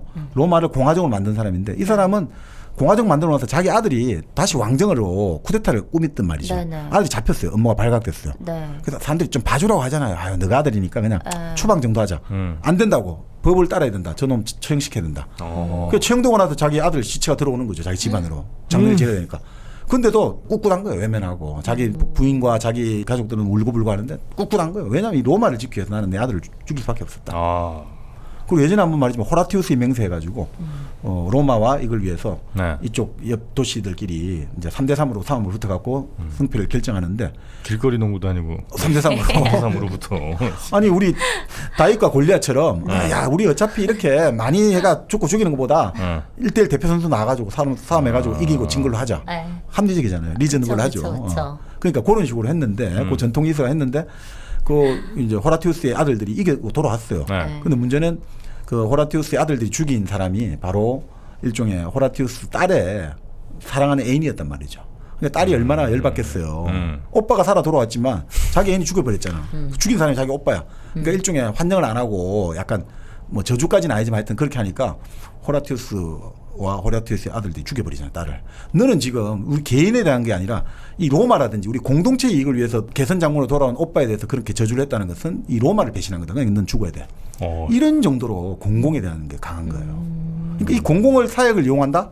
이건 능지처참을 해야 된다는 거죠. 이 로마부터 이 전통에서는. 야, 능지처참 당할 사람이 요즘 너무 많은 것 같은데. 네. 그 국민이 부여한 권력을 이용해서 뭐 자신의 뭐 자녀들을 어디에 입학이나 뭐 이런 걸 네. 시킨다거나 이런 건 무조건 능지처참이네요. 그러니까 그냥. 지금 국회의원이라든지 장관이라든지 뭐 아니면 공기업의 사장이라든지 아니면 뭔가 여러 가지 그 권한을 일시적으로 양도를 받아가지고 부여받아 하고 있는데 이것들을 가지고 사익을 추구했다. 이렇게 하면 이건 지향권의 대상이 돼야 되는 거죠. 그러니까 예를 들어 가지고 그러니까 참 그래서 특히나 뭐 우리가 이제 물론 국회의원을 공격하는 것은 행정부에 여러 가지 또 의도가 깔려 있지만 예전에 말씀드렸습니다. 네.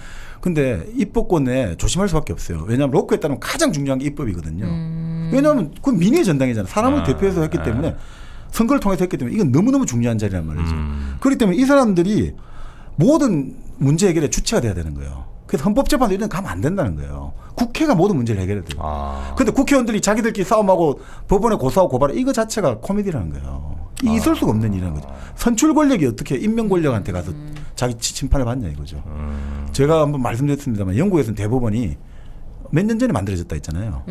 왜냐하면 지금도 가장 큰 문제는 국회에서 의회에서 뽑아야 된다 이거죠. 해결해야 된다. 왜냐하면 의회가 바로 시민들의 권력, 계약으로 만들어진 권력이 들어왔는데 그쵸. 국회가 최고가 돼야 되는데 왜 법원에 와서 하냐 이거죠. 법원은 기술적인 문제예요. 법의 집행에 적용을 하는 데지 적용을 한단 말이에요. 적용을 만드는 사람이 제일 중요하죠. 그 적용하는 사람인데 기술자란 말이에요. 어떻게 보면. 그런데 왜 당신들은 자꾸 이렇게 하냐 이게 됩니다. 미국 같은 경우도 대통령 탄핵을 어떻게 합니까? 우리는 헌법재판소 아니야. 미국은 네. 미국 상원에서 하원. 한단 말이에요. 하원에서 이제 발의를 해가 상원에서 결정권을 가진단 말이에요. 물론 대법원장이 기술적으로 주재는 하지만 결정하는 것은 상원에서 결정해요. 그 민의의 전당, 민의가 모인 곳이 결국은 입법을 하는 데가 가장 중요한 거예요. 그러니까 그게 돼야 되는데 우리는 그러니까 자꾸 국회를 너무 경시하고 이런 것도 위험합니다. 국회의원들은 전부 밥이나 먹고 일 안 한다. 아니, 근데 일하는 사람도 많죠. 안 하는 사람도 많고. 그래서 국회의원들을 자꾸 우리가 스스로 무시하고 맞아. 우리가 스스로 권한을 꺾는다는 건 우리 권한을 스스로 무시하고 우리 얼굴에 침 뱉는 거예요. 우리가 뽑았기 때문에. 우리를 대표해 간 사람이 그러니까 우리가 감시를 잘해야 되는데 그거를 우리 얼굴에 국회의원들 도둑놈들 이렇게 하면 우리가 도둑놈이라는 소리예요. 우리를 대신해 간 사람이기 때문에 더 우리 얼굴에 너희들 먹칠하지 말게 더 일을 잘해라고 계속 감시를 하고 그걸 해줘야 되는데 그게 안 되고 자꾸 국회의원 권한을 축소하는 걸 좋아한다. 아니, 국회의원에 예를 들어 돈 뭐 세비 이런 거는 뭐 예를 들어 가지고 너무 많은 거는 깎고 뭐 맨날 해외 이런 거는 좀 깎아야 되지만 해외 가고 이런 거는 그게 아니라 의정 활동할 수 있는 거는 계속해서 밀어줘야 되죠. 그래야지 우리 권리가 보장되는데 그거를 계속해서 부안해동해 가지고 뭐 하는 건 되게 위험합니다. 로크에 따르면 특히나 위험합니다. 로크에 따르면. 네. 네. 일단백 재밌게 듣고 계시죠? 좋아요, 구독하기, 댓글 달기, 후원하기 꾹 눌러주세요. 결국은 아까 말씀드린 대로 국가 권력, 정부라는 것은 가장 네. 중요한 게 결국은 재산. 이제 여기서 시민적 재화란 말을 써요. 11굿즈 해가지고 시민의 재화, 11굿즈 네. 이런 말을 쓰는데 결국은 국가는 결국 그걸 하기 위해서 만들어진 거다 이거죠. 오로지 그 11굿즈를 보존하고 정진시키기 위해 만들어진 거고 오로지 그걸 하기 위해서 통치자는 법을 통해 가지고 이 사람들에게 이 소유권을 보장하고 유지시켜 줘야 된다. 그 로크는 이 소유권에 대해서 이 정도 책에 보면 이 정도 예가 나와요. 자, 어느 정도냐면 강도가 칼 들고 내 지갑을 요구한다 이거죠. 내 지갑에 뭐 한 요즘 돈은 지금 1달러도 없는데. 네. 근데 지갑을 요구할 때 나는 그를 죽일 수 있다 이거죠. 칼을 들고 요구할 때. 내 소유권 때문에. 근데 마차에 내가 잠시 내려가지고 어떤 사람한테 내 돈을 한 100달러를 맡겼어요. 그러고 나서 내가 다시 마차에 타고 올라가지고 야 내가 아까 준 돈 내놔 하니까 그 사람이 거절했단 말이죠. 근데 그러다 내가 돈을 빼앗으려 하니까 이 사람이 칼을 꺼내가지고 아이 난 못 줘 이렇게 된단 말이에요. 그럴 때 이 경우에 있어가지고 내가 강도일 때는 내가 죽이면 합법이다 이거죠. 강도일 경우에는. 그러니까 첫 번째 경우. 강도. 네. 그런데 후자일 경우는 내가 다치기만 해도 불법이 된다. 내가. 왜요? 마차? 왜냐하면 안에 있어서? 지금 그 강도는 생명을 위협하는 무력을 사용할 때 사용했기 때문에 법에 어수해서 내가 생명을 지킬 이유가 없잖아요. 지금 내가 저 사람한테 칼 맞아버리면 다시는 뭐 내 손해를 보전할 수 있는 방법이 없잖아요. 그렇기 때문에 그때는 흔히 말하는 정당방위 차원에서 내가 할 수 있는데 이 그 경우 같은 경우는 지금 100달러 맡겼다가 돌로 받고 이 사람이 위협하는 경우는 지금 생명 위협은 아니다 이거. 내가 피하면 그만이고 그리고 그 사람이 지금 내한테 죽이려고 달려든 게 아니라 일단 받아놓고 안 뺏기려고 지금 자기가 칼을 휘두르기 때문에 이것은 법에 호소해서 배상받을 수 있다 이거죠. 법에 호소해서. 그러니까 어떤 게 더 큰 죄냐 이거죠. 법에 있어가지고는 예를 들어가지고 지금 전자가 더 큰 죄죠. 그러니까 내가 죽일 수 있는 거잖아요. 근데 로크는 무슨 말 하냐면 이런 말을 해요. 1달러 들어있는 지갑을 요구한 사람을 죽일 수 있고 그 다음에 이제 100달러 맡겨갖고 달라고 해가지고 이 칼 휘두르는 사람한테는 내가 함부로 하면 안 된다고 했잖아요. 그러면 죄로 치면 그 죄가 더 큰 거잖아요. 1달러에가 칼 들고 하여튼 나를 죽이려 했던 죄가 크잖아요. 근데 로크는 무슨 말 하냐면 딱 가로치고 이런 말이에요. 100달러 안 내주려는 사람이 있잖아요. 네. 이 사람은 지금 강도가 4개 가한 유해보다 100배, 1000배 더 큰 죄를 내한테 저지르고 있다. 이리 봐요. 칼 들고 내 생명을 위협하는 것보다 돈 100달러 내한테 가져가서 안 내려는 놈이 더 내보다 100배, 1000배 더 나쁜 놈이다. 이렇게 봐요. 네네네. 그렇게 봐요. 로크는. 그게 무슨 소리예요? 법으로는 그러니까 예를 들어 가지고 강도 있잖아요. 1달러 든 지가 가지려고 내 칼로 내를 위협한 강도가 더 나쁜 놈이지만 법으로는 로크가 법을 볼 때는 더 큰 죄는 뭐냐면 내 돈 100달러를 가지고 가서 안 토해내는 놈이 더 나쁜 놈이 되죠. 어떻게 보면 살인자보다 사기꾼이 더 나쁘다라고 얘기하는 거잖아요. 그렇죠. 로크는. 네, 맞습니다. 그래요? 네. 그러면서 이렇게 갈로또 치고 물론 내 손에 죽겠지만 이런 식으로까지 나와요. 네가 그래 가져가면 내 손에 죽겠지만 그 정도로 소유권이 중요하다는 거죠. 오히려 칼든 살인자가 내를 위협하는 것보다 100달러 그냥 그렇죠. 내가 지금 맡겼는데 그럼 사기잖아요. 맡아 주기로 해놓고 그다음 내가 안 줘. 이게 나는 더 100배 1000배 더 큰 죄다. 금액의 사이즈가 중요한 그렇죠. 건가요? 네, 그렇게 보죠. 그래요? 네, 물론 인간의 생명은 이제 신이 준 거기 때문에 이걸 해치려는 자는 더 이상 인간이를 포기했기 때문에 그래서 법원 정신은 공공선에 따라 가지고 결국 그 내가 정당방위로 죽여도 아무런 내가 죄가 없다고 하지만 로크의 이제 요 책을 보면 이렇게 나온단 말이죠. 그 놈이 강도가 그러니까 살인 강도가 4개 관련 유해보다 100달러 주고 안 퇴놓는 인간이 100배 1000배 더 죄가 크다고 하는 거죠. 그 정도로 로크는 그 정도로 이게 결국 아까 말한 로크에 따르면 간단합니다. 왜냐하면 그만큼 사회가 만들어지고 국가가 만들어진 이유는 권력이 만들어진 건 내 재산을 지키기 위한 거다 이거죠. 그게 안 되면 아무 소용이 없다 이거죠. 아까 이건 말씀대로 분명히 영국이라는 당시 권력자에게서 내 재산과 생명을 네. 보호하기 위해서 이게 분명히 깔려 있습니다만. 그러니까 이게 그러니까 결국은 우리 사회는 로크의 시대라고 하지만 이 두 가지가 다 걸리고 있는 거예요. 이 로크가 이렇게 재산권을 절대적으로 옹호하니까 신자유주의 입장에서 너무 좋은 거예요. 로크도 그러지 않았냐. 자유주의가 제일 좋아 이런 거죠. 우리가 재산을 축적하고 이렇게 자유롭게 경쟁할 수 있는 자유. 오로지 이 사회가 만들어진 목적은 재산을 지키기 위한 거다. 사람들 도와주기 위해서 사회가 만들어진 게 아니다 이거죠. 복지하고 이런 게 아니고 잘 살다 보면 개인들이 이기적 욕구로 잘 살다 보면 그게 오히려 사회가 잘 돼가는 거지. 그거를 사람들이 정부가 나서가지고 뭐 법을 만들어가지고 상속세를 매기고 종부세를 매기고 이런 거 소용없어. 그냥 자유롭게 만들어 놔줘. 그러면 사람들은 잘 살게 돼 있어. 이게 바로 로크에서 나왔다. 그 신자유주의라는 거는 사실은 뭐 새로운 자유주의가 아니라 그냥 로크 자유주의를 오늘날 새롭게 다시 한번 해석한다 이렇게 보는 거죠. 또 다른 자유주의가 아니고. 세금 같은 거 많이 걷는 것도 로크 핑계 대면서 또 되게 싫어하겠군요. 로크도 사회계약의 여러 가지 위임받을 때 한계가 결국 동의에 의한 과세.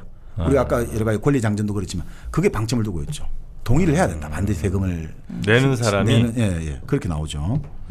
그러니까 이게 결국은 신자유주의나 이쪽에 입장에 로크 재산권 옹호에 방점을 두고 또 진보 쪽은 뭐냐면 바로 저항권이죠.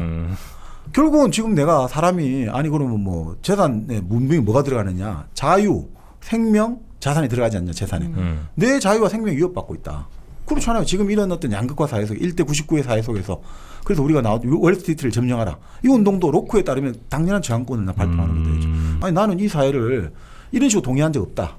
내가 지금 이렇게 일을 하고 싶은데 일자리가 없는 이런 식으로 나는 이 사회에 동의한 적 없다. 그리고 예를 들어 가지고 계속해서 강남은 오르게 돼 있고 아이고 난 동의한 적 없다. 예를 들어 극단화하자면 이런 식의 내 지금 생명과 나도 내 재산을 위협받고 있다. 이 법 체계 속에서 나는 저항하겠다. 바로 이게 다 둘 다 들어가는 거죠 지금. 이게 뭐 맞는 건지 모르겠는데 그래서 하여튼 저 미국에서 잠깐 그 로스쿨 견학할 때도 보면 로스쿨 견학. 첫 학기인가 하여튼 제일 처음에 배우는 게 이제 헌법이나 이런 것부터 배울 것 같은데 네. 컨트랙트부터 배워요. 네, 계약법부터 배웠어요. 네. 계약법 그다음에 뭐 불법 행위 뭐 이런 거 관련해서 하여튼 좀 배웠던 것 같은데 그리고 이제 그 불법 행위에서도 제일 먼저 배웠던 게 뭐 트레스패스라고 그래서 그 우리로 따지면 그냥 뭐 무단 침입 하여튼 그러니까 네. 누군가의 네. 프라퍼티에 누군가의 그 뭐 집이라든지 뭐 네. 마당이나 뭐 밭 이런 거 있을 거 아니에요. 거기에 어떻게 넘어가면 뭐 불법인지 무단 아닌지 침입인지. 뭐 이런 거에 대해서 굉장히 재밌는 케이스들을 많이 봤던 것 같아요. 네, 그런 거 하여튼 내 재산, 사유재산. 사유재산에 대한 개념이 확실히 그래서 꽤 중요하구나 그쪽 네네. 사람들한테는 뭐 이런 생각 이런 이미지를 좀 받았던 그러니까 것 같아요. 우리는 어떻든 국가나 사회가 미리 전제하고 우리가 그냥 참여한다. 그리고 우리가 일종의 그 예전에 나치라든지 전체주의 사회를 살아오면서 사회 유기체설에 우리는 좀 더 많이 교육을 받았잖아요. 네, 사회라는 네. 것은 일종의 유기체라 가지고 좀 엘리트 그룹들은 머리 역할을 하고 네. 뭐 나머지 사람들은 손발이 돼가 일을 하고 네, 네, 네. 이렇게 잘 돌아갈 때 한 부분이라도 고장나면 이 사회는 작동 안 한다. 이런 사회 유기체설인데 영미라든지 이쪽 프랑스도 뭐 꼭 영미 대륙은 아니지만 네. 근데 영미에서 특히 강한 게 바로 계약의 전통이죠. 나는 주체다 이거죠. 개인주의가 바로 로크에서 나온 거죠. 나는 독립적인 개인이기 때문에 내가 부모 물론 양육받고 하지만 내가 딱 일종의 성인이 돼버리면 난 독립 개인으로 독립한다 이거죠.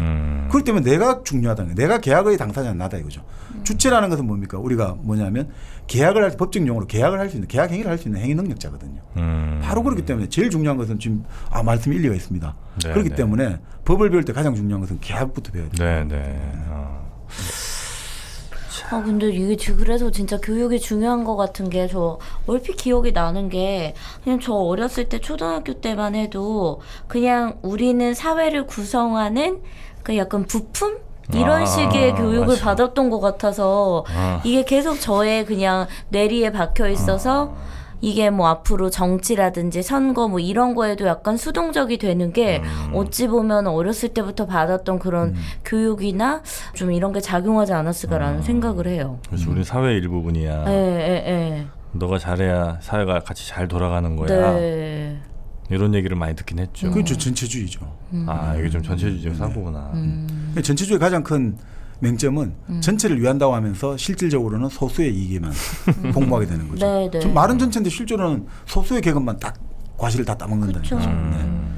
그래서 바로 제일 중요한 것은 개인이 주체로 써가지고 개인이 스스로 계약을 해서 이 사회를 내가 스스로 만들었다.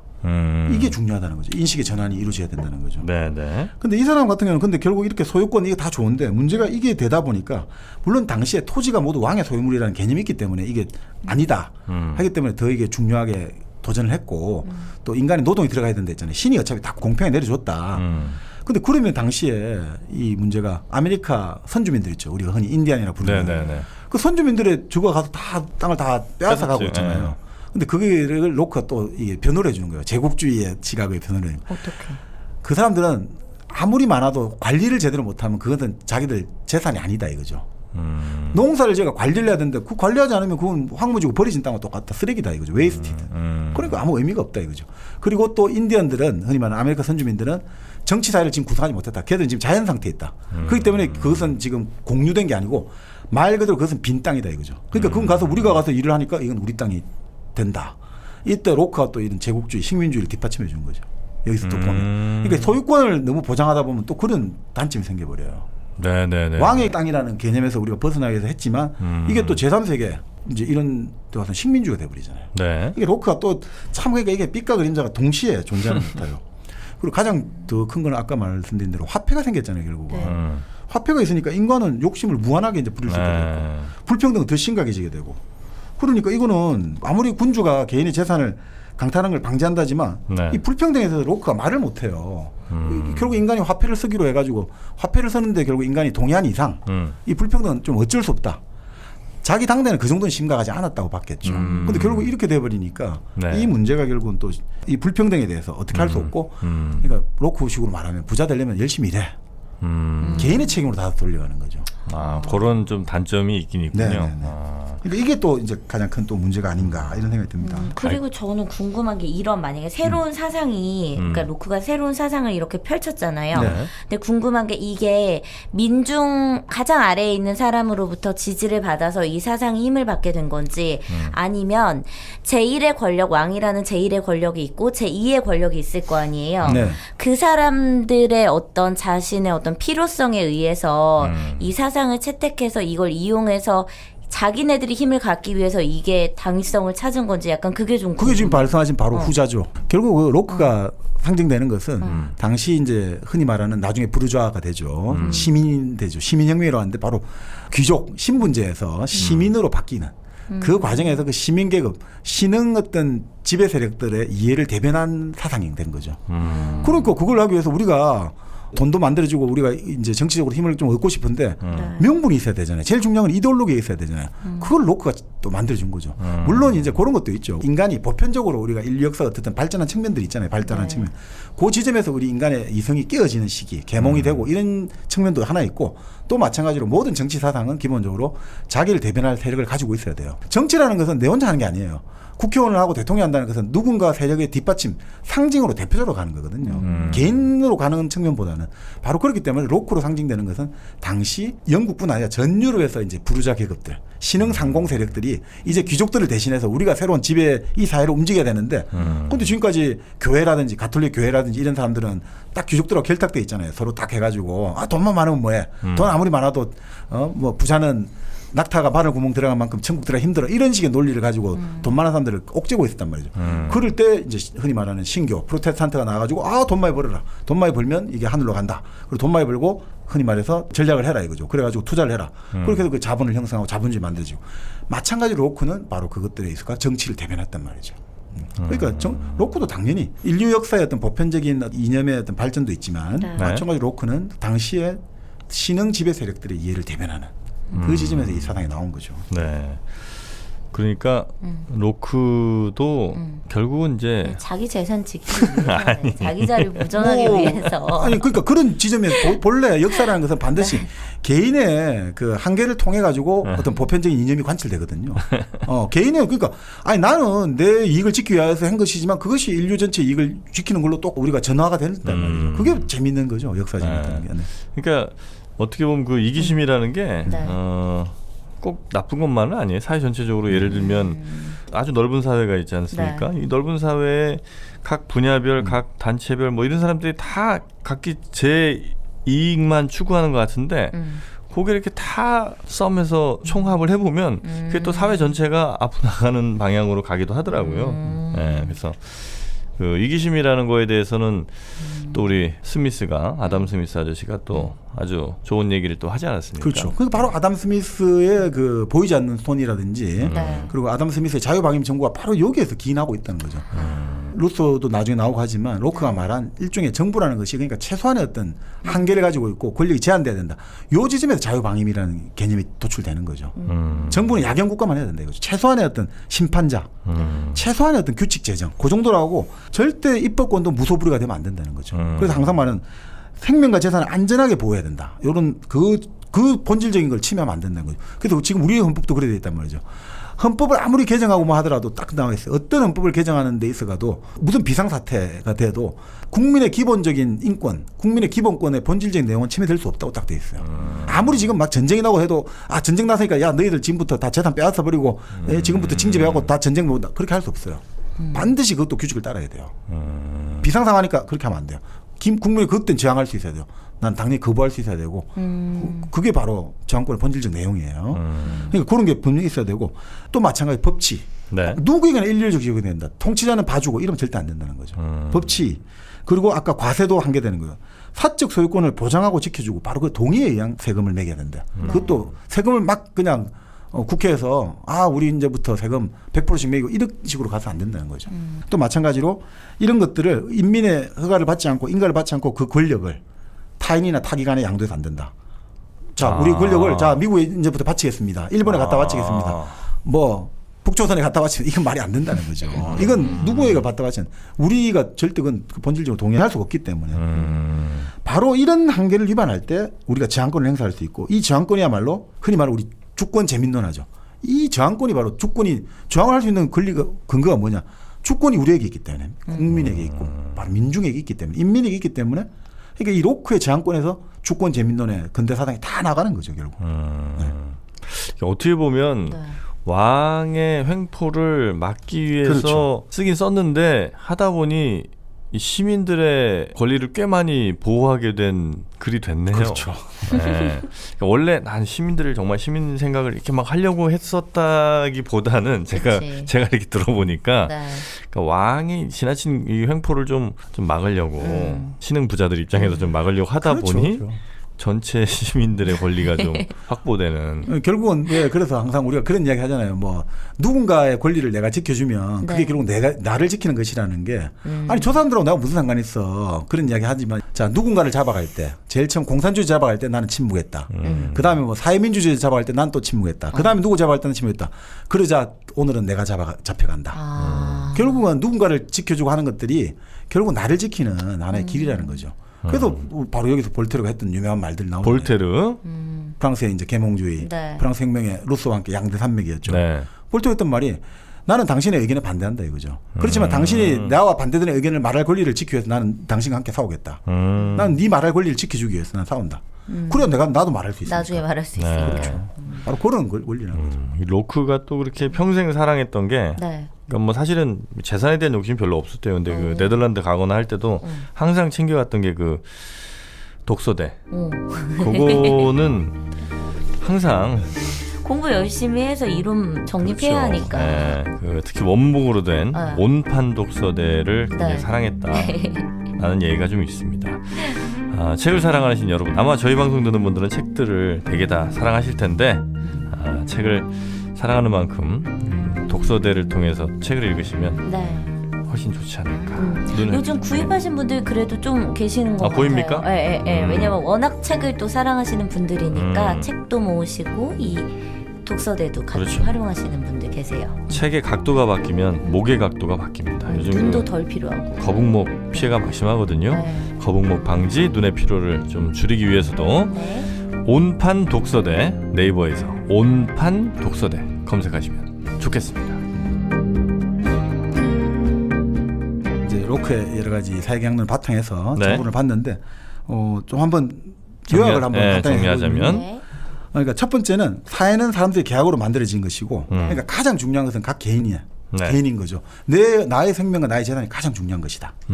그리고 두 번째, 근데 이 가장 중요한 나의 생명과 재산을 지키기 위해서 우리는 그 자연 상태에서 우리의 권리를 양도해가지고 그때 이 양도한다는 게 아까 말한 내가 스스로를 자유 지킬 수 있고 내가 스스로 다른 사람을 재판할 수 있는 권리 있죠. 분쟁이 발생했는데 그거를 떼어내가지고 사회를 만들어냈다는 거죠.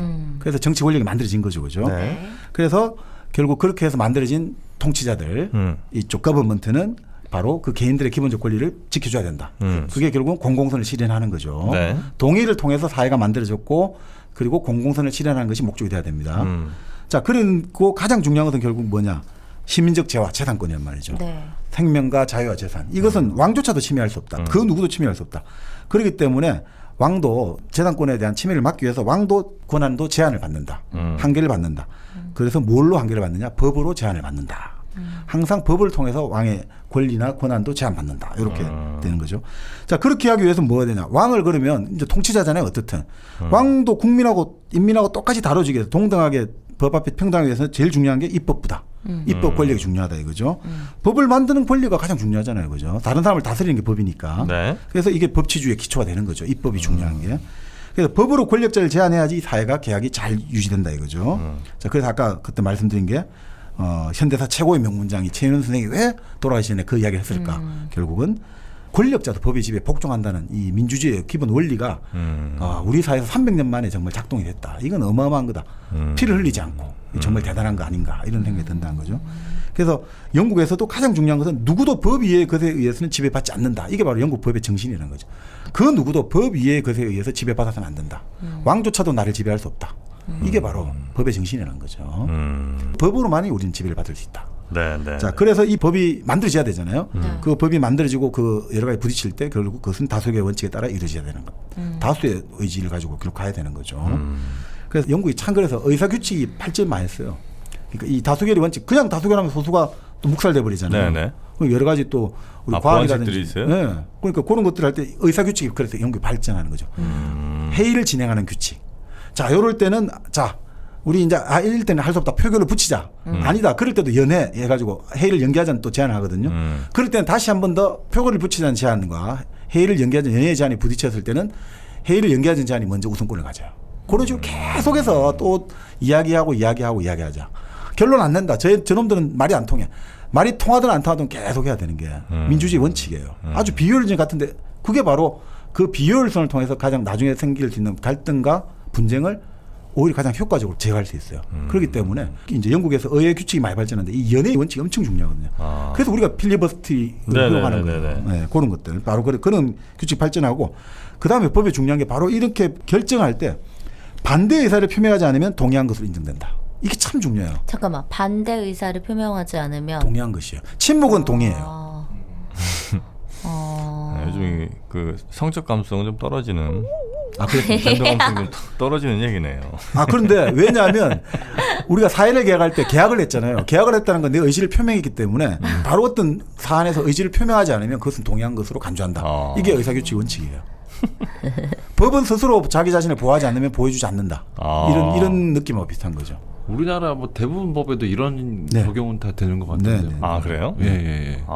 그 반대 의사를 표명하지 않으면 예. 동의하는 생략한 것으로. 것으로. 상법에서도 뭐 아무 말 네. 안 하면 동의하는 걸로 간주한다. 그런 게 많아요? 네네. 왜냐하면 그렇게 돼야지 결국은 내가 아까 말씀드린 대로 국가도 선택할 수 있고 내가 떠날 수 있는 자유도 보장되기 위해서 내가 표명을 하고 네. 내가 동의하지 않았다. 그럼 나는 이 국가를 떠나겠다. 나 이 사회를 떠나겠다. 라고 의사를 해야 되죠. 근데 이 사회에 있는 안에서는 그 사회가 또 내가 그 사회에서 어떤 보호를 받기 위해서는 그 사회가 내민 또 그 원칙을 따라야 되는 거죠. 바로 그런 것들. 그리고 이제 결국 이런 것들이 안 받아들이고 안 될 때는 저항권을 행사할 수 있다. 요게 이제 결국 로크의 시민정부를 한번 좀 간략하게 한번 정리한 것이다. 이렇게 볼 수 있겠습니다. 알겠습니다. 어땠어요? 우리 저 로크라는 우리 전 세계를 지금 지배하는 이 정치 체계의 근본을 마련한 사람인데 네. 이 대단한 얘기를 들었는데 오늘 좀 정민이는 조금 흥미가 좀 떨어졌던 것 같은데. 근데 저는 그러니까 아까 가진 뭐 저항권이라든지 개인의 사유재산권 이런 어떤 개인의 권리를 중요하게 생각하는 거에 대해서는 새롭게 제가 깨닫게 되는 계기가 됐는데 약간 이게 우리나라 실정이랑 맞춰봤을 때는 좀 어렵지 않을까. 우리는 뭐 국회의 힘도 사실 그렇게 크지 않고 영국처럼 그래서 약간 우리랑 대입해 봤을 때 이게 잘 될지는 잘 모르겠다라는 생각이 들었어요. 그래요. 그러니까 이게 수백 년간에 걸친 이제 영국의 네. 어떤 의회 전통이고요. 우리는 사실 지금 시작된 게 흔히 말해 48년 네. 5.10 총선거 이후에 이제 얼마 안 되잖아요. 네. 그 얼마 안 되는 속에서 우리가 참 단시간에 따라잡기는 쉽지는 않죠. 그럼에도 불구하고 이제 계속해서 우리가 이제 이런 것들 흔히 말하는 자유주의적인 전통들을 계속 축적해 나가고 있는 거죠. 그게 사실은 이런 로크가 말한 자유주의라는 것들은 로크가 그 당시 종교적인 관용에도 상당한 의견을 많이 베풀었는데 결국 그거는 그 말이에요. 자유주의의 전제는 뭐냐면 나하고 다르다는 것을 인정하는 거예요. 자유라는 것은. 다 똑같다면 자유주의란 말이 성립이 안 되겠죠. 나하고 다른 사람들의 자유도 인정하기 때문에 자유주의가 나온 거예요. 그러니까 결국은 자유주의라는 것은 내가 공동생활을 하겠다는 거예요. 내가 좀 마음에 안 맞아도. 그러니까 내가 저 사람을 내 마음에 안 맞는데 환영하고 이럴 것까지는 없지만 그러다가 해도 참고 용인하겠다. 그렇죠. 이게 자유주의거든요. 저 사람을 쫓아낼 권리는 나한테 없다는 네, 거지. 네, 네. 예. 그러니까 다수의 행보, 자유주의가 나온 것은 다수파, 꼭 그 수적 다수가 아니더라도 권력 많은 사람이 다수가 되잖아요. 왕이 다수잖아요. 그 횡포에서 어떻게 하면 우리가 살아남을까? 그걸 하기 위해서 나온 게 자유주의거든요. 그래서 저거하고 같이 살아야 돼요. 공존하려고 해야 돼요. 저 말살해야 되고 저거는 막 그냥 숙청을 해야 된다. 이렇게 아니라 저 적과도 공존해야겠다. 살아야겠다. 이게 결국 자유주의의 핵심이거든요. 그러니까 물론 이제 로크는 뭐 역사의 맥락에서 충분히 이해가 되지만 네. 비판할 거는 많죠. 지금 아까 말씀드린 대로 사실 여성들 입장에서는 이게 로크 책을 읽어보면 너무 남성 돈 많은 남자들 위주예요. 아니 뭐 그때 당시야 뭐 그럴 수밖에 없었겠죠. 뭐. 아니, 그렇긴 한데 네. 그렇다 하더라도 물론 이제 로크가 상대적으로 약자였잖아요. 왕에 비해서 네. 다른 귀족에 비해서 그러다 보니까 약자 입장에 썼지만 오히려 더 자기보다 힘이 없었던 사람들의 이제 입장까지는 고려하지 못했다. 그런 한계가 있고 또 로크의 여러 가지 지금 그 화폐의 어떤 도입을 긍정하면서 거기서 발생하는 불평등은 어쩔 수 없다라는 좀 약간 약한 결론이 나왔는데 이게 결국은 너무 이제 그 이후에 자본주의 부르자들의 이익에 너무 적극적으로 옹호해주게 됐고 맞아. 그리고 이게 뭐냐면 한마디로 아니 로크식으로 말하면 부자나 기득권자에게 유리한 법까지도 지속적으로 만들어지게 되고 가난한 사람들은 자기 권리를 행사할 수 없지 않냐 이거죠. 네. 그럼 결국 사회는 다시 본래 전쟁 상태를 피하려고 사회를 만드는데 다시 사회가 네. 전쟁 상태로 가지 않느냐. 지금 약간 이런 단계인 그렇죠. 것 같아요. 특히나 로크가 당시 말하는 화폐가 지금은 이게 말도 못하잖아요. 이거 지금은 지금 전산화 시대. 그렇죠. 이게 어느 정도냐면 제가 저번에 한번 말씀드렸지만 그 2015년에 옥스팸이라고 국제구호기구 통계해 보면 네. 62명이 36억 명의 재산을 가졌단 말이죠.